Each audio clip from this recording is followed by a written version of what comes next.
एक रिपोर्ट दिखाएंगे जहां पर शुरुआत नागा साधुओं के पवित्र स्नान के साथ हुई। उनका अंदाज निराला यहां पर देखने को मिला। एक रिपोर्ट आपको दिखाते हैं। हर हर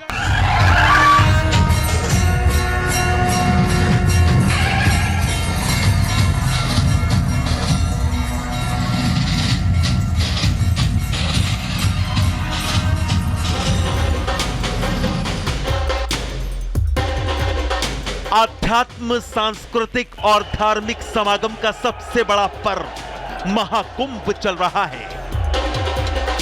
लेकिन महाकुंभ हो और नागा साधुओं की बात ना हो, ये कैसे संभव है?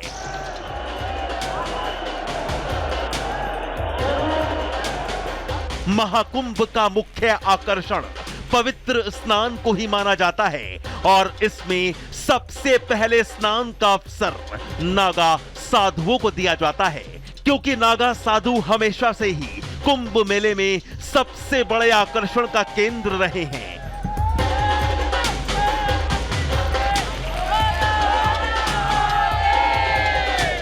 मकर संक्रांत की सुबह सूर्य की जैसे ही पहली किरण फूटी, तभी हर हर महादेव का जयकारा लगाते हुए नागा साधु शरीर पर भभूत मलकर अपने अपने अखाड़ों से संगम की ओर दौड़ पड़े। हाथों में फरसा, गदा, तलवार, भाला और त्रिशूल डमरू लेकर निकले नागा साधुओं का प्रयाग की धरती पर हुजूम उमड़ पड़ा।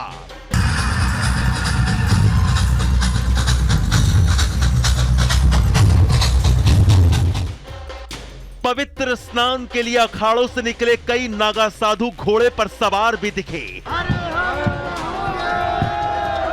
अमृत स्नान से पहले नागा साधुओं ने धर्म ध्वज को प्रणाम किया।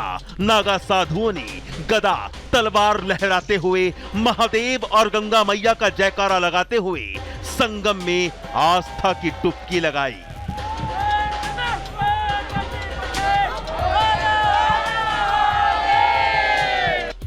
संगम तट पर उल्लास, उमंग, उत्साह और असीम ऊर्जा के साथ नागा साधु अमृत स्नान करते दिखे।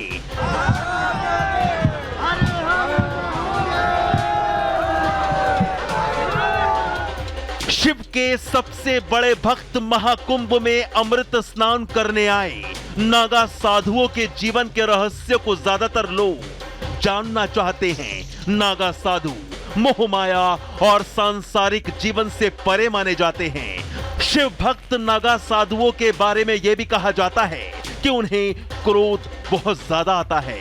नागा साधुओं के लिए 16 नहीं बल्कि 17 श्रृंगार हैं और नागा साधुओं का 17वां श्रृंगार उनके शरीर पर लगी भस्म या राख होती है, जिसे भभूत कहते हैं।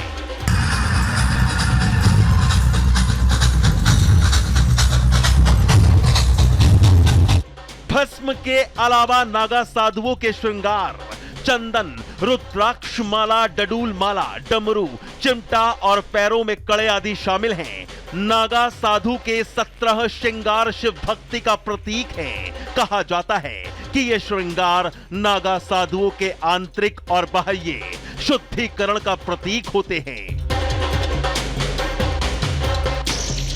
इन सभी 17 के 17 श्रृंगारों के बाद नागा साधु पवित्र स्नान के लिए संगम की ओर दौड़ लगाते हैं, जहां उनका उद्देश्य शरीर, मन और आत्मा की शुद्धता को सिद्ध करना होता है।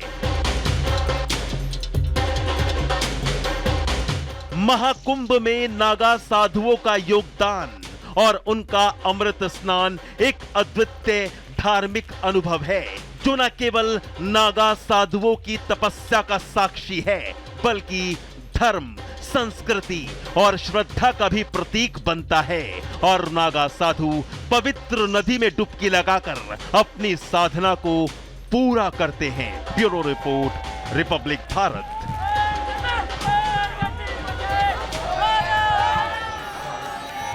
तो ये तमाम प्रतिक्रियाएं और रिपोर्ट आप तक पहुंचाएं, अलग अलग रंग महाकुंभ के आपको दिखाएं। उससे पहले कुछ लोग मेरे साथ मौजूद हैं और तत्परता के साथ इंतजार कर रहे हैं कि उनकी बारी कब आएगी।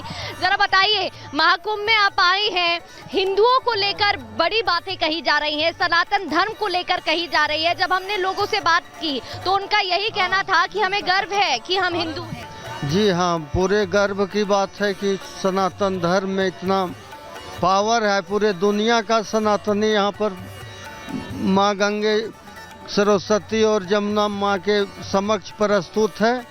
ये बहुत ही माने आप देख सकते हैं कि किस प्रकार से करोड़ों करोड़ हिंदू यहाँ पर पहुँच पाए हैं। मुझे गर्व है हिंदू है, और हिंदू एकता में ये पहचान दिखा दी कि पूरे आज हम लोग 1 अरब हिंदू के संख्या में माँ गंगे और जमुना सरस्वती माँ के समक्ष पूजा अर्चना किए और समृद्ध भारत का माँ से बहुत बड़ा संदेश भी गया है। जरा बताइए, सियासत भी हो रही है। पहले अयोध्या को लेकर कई सियासतदानों ने दूरी बना ली थी, अब महाकुंभ को लेकर कहा जा रहा है कि कोई व्यवस्था नहीं है, टेंट सही नहीं है, ये नहीं है, वो नहीं है। आप क्या कहेंगे? ताकि यहाँ पर एक नैरेटिव सेट किया गया है कि हिंदू यहाँ ना पहुँचे।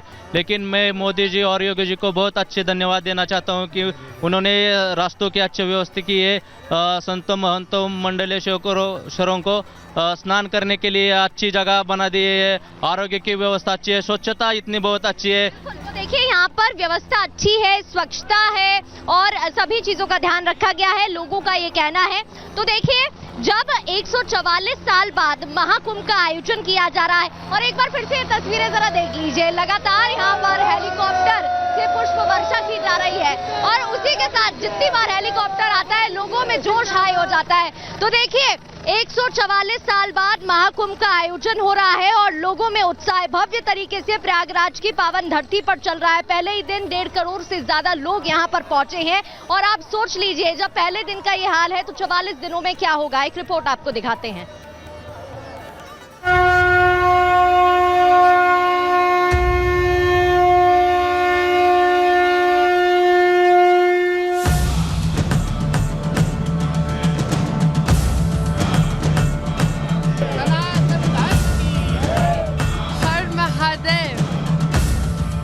प्रयागराज की पावन धरती पर महाकुंभ चल रहा है तो सनातन का डंका पूरी दुनिया में बज रहा है।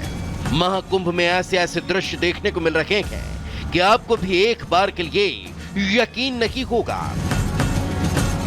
हर हर महादेव कि दुनिया के लोगों में भी सनातनी परंपरा को लेकर इतनी आस्था है।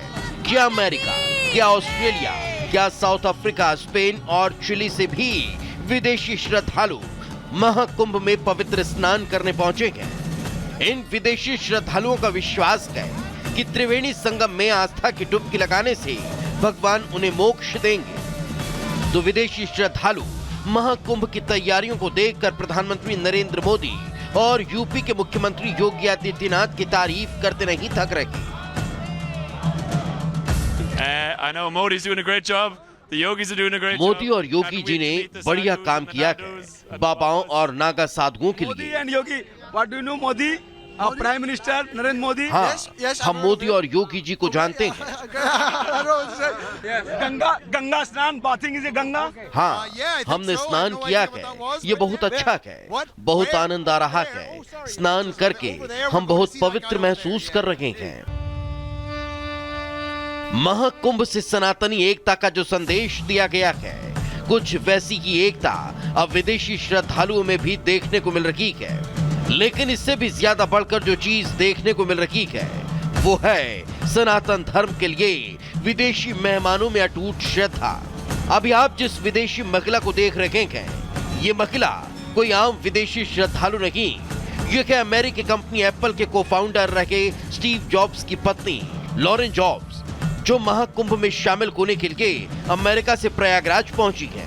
और अगले कुछ दिनों तक लॉरेन कमला बनकर प्रयागराज में ही रहने वाली है। आप खुद देख सकते हैं कि सनातन धर्म की परंपरा का ये कैसे निर्वहन कर रही है। शरीर पर भगवा चोला ओढ़े हैं तो गले में रुद्राक्ष की माला है और पूरा का पूरा वेश सनातनी सन्यासी वाला है। और यही सनातन की शक्ति है कि एक पर अगर कोई सनातन धर्म को थोड़ा सा भी समझ ले तो वो सनातनी बनकर रह जाता है।